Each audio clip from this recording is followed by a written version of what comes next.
ሳምንት አነጋጋሪ ሆኖ የቆየው የዴዚና የዴዚ እናት ቲና ማረፍ ነበረ። በዚህ ጉዳይ እንግዲህ ብዙ የቲክቶክ አዋቂ ነን የሚሉ ሰዎች አስተያየት በጥላቸው ጊዜም አሁንም በማረፏ ጊዜ አስተያየት ሲሰጡበት ነበረ። በዚህም እንግዲህ ሁላችንም እየሰማን ነበረ። ሆኖም ደግሞ ከአንዲት የዴዚ እናትን አውቃለሁ የምትል ቤተሰብ ነኝ ባይ መታ በሶሻል ሚዲያ አስተያየት እየሰጠች ነበረ። የዴዚ አስተዳደግና ያላትን ዝምድናም ስትገልጽ እኔ የክርስትና እናቷና የቅርቤ እናቷ ቤተሰብ ጓደኛ ነኝ ስትል ሀሳቧን ገልጻለች። እንግዲህ በዛ ላይ እንደተመለከት ነው ከሆነ እናትየው በጣም ተሰጋ እንደነበረ አባት ልጁን ይወስድብኛል፣ ሴት ልጅ ብቸኛ ሴት ልጁ ስለሆነች ይወስድብኛል ብላስ በመስጋት ማንንም ሳታገናኝ ውጪ ሳታወጣት ቤተክርስቲያን እንኳን እኔ በግድ ላኪልኝ ብዬ ሰንዴ ስኩል የምትልክልኝ እንጂ ዴዚ ቤተኛ ልጅ ነበረች፣ ማንንም አታቅም።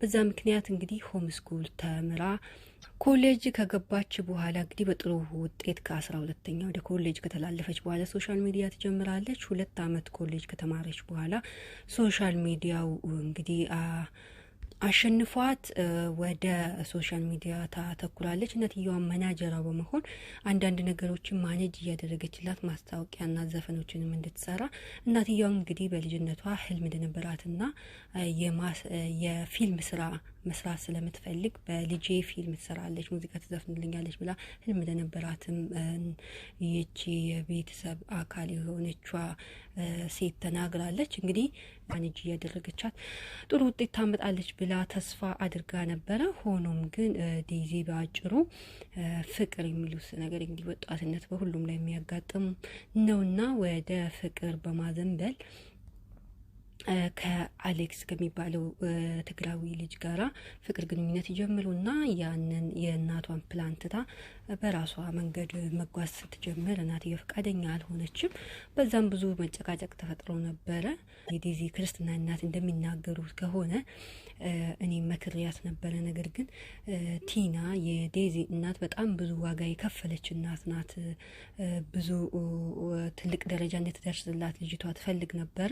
ሆኖም ግን ሳይሳካ በመቅረቱ በጣም አዝኛለሁ፣ እኔም በጣም ታዛዝነኛለች በማለት የዴዚ እናት እንግዲህ ያው ቤተሰቦች ቢኖሯትም ለረጅም አመታት አሜሪካ ስለቆየች ቤተሰቦቿን ጠይቃ ስላልነበር የት ነው የምትሄጂው ወዴት ነው የምትሄጂው ስላት በጣም በተስፋ በመቁረጥ ውስጥ አሜሪካ ላይ ያላትን አፓርትመንት ሸጣ ወደ ሀገሯ ገብታ ሸጣ ያገኘችውን ብር ቤት ግዢበት ብዬ መክሪያት ነበር። እሷ ግን ሬስቶራንት ከፍትበታለሁ አሜሪካ ላይ ሬስቶራንት ሰራ ምግብ ቤት ስለነበራት አሁንም አሜሪካ ኢትዮጵያ ገብቼ ሬስቶራንት ከፍታለሁ የሚል ፕላን ነበራት። እኔ ደግሞ ኢትዮጵያ ስትገቢ ማንንም አያውቅሽምና ተይ ያንን ትተሽ አንድ አፓርትመንት ገዝተሽ ረፊበት ብያት ነበረ።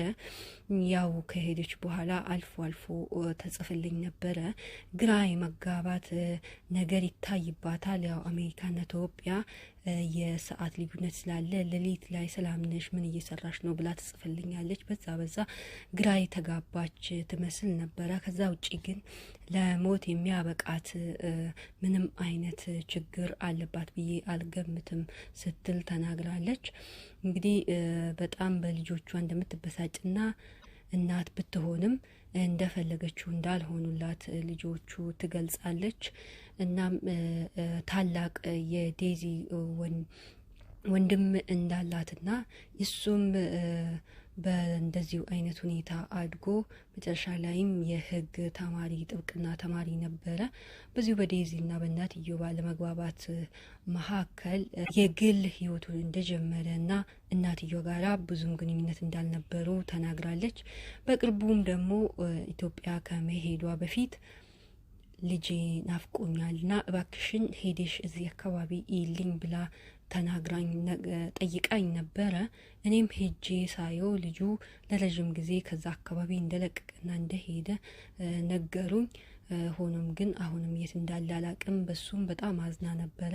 ልጅቷም በመሃል ከአሌክስ ጋራ በመጋጨት ወደ አሜሪካ ተመልሳ እንደመጣችም ሰምታ ስደውል አታነሳም። እባክሽን ደውለሽ ጠይቂልኝ ስትለኝ ደውዬ ነበረ። ሆኖም ግን ላገኛት አልቻልኩም ስትል ይህቺ ቤተሰብ ነኝ ባይ የዴዚ የክርስትና እናት የዴዚ እናት ምን አይነት ሁኔታ እንዳሳለፈች በጥቂቱ ልትገልጽ ሞክራ ነበረና በጣም ቅር ተሰኘችና የዴዚ እናት በጣም ጥሩና ለልጆቿ አሳቢ እናት እንደነበረች ትልቅ ደረጃ እንድትደርስላት ስትጥር ነበረች እናት ብትሆንም ልታርፍ ሲገባት ሁሉም ልጆቿ ርቀዋት ብቻዋን ቀርታ ከማንም ሳትሆን ብቻዋን ወደ አፈር እንደሄደችና በጣም እንደምታሳዝን ትናገራለች።